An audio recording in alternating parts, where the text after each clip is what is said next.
மாங்காய் மரத்துல அதிகமான பூக்கள் பூத்தாலுமே அதே டைம்ல மழை பெய்யுது அப்படின்னா பூக்கள் எதுவுமே காயாகாது. பொதுவாவே மாங்காய் மரம் அதிகமா காய் பிடிச்சு பழம் வைக்கணும்னா இதுக்கு ட்ரையான வெதர் தான் தேவைப்படுது.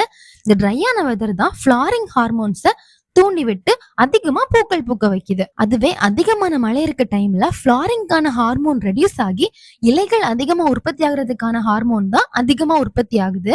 இந்த மாங்காய் மரத்தோட பூக்கொத்துல 2 விதமான ஃபிளார்ஸ் இருக்கு. மேல் ஃபிளாரும் பைசெக்சுவல் ஃபிளாரும்.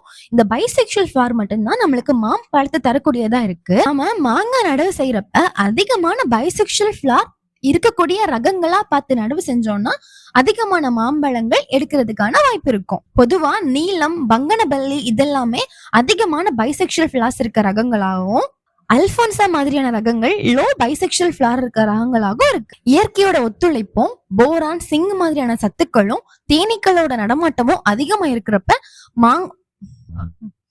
இருக்கிறப்ப தோட்டத்துல மாங்காவோட உற்பத்தியும் அதிகமா இருக்கும்.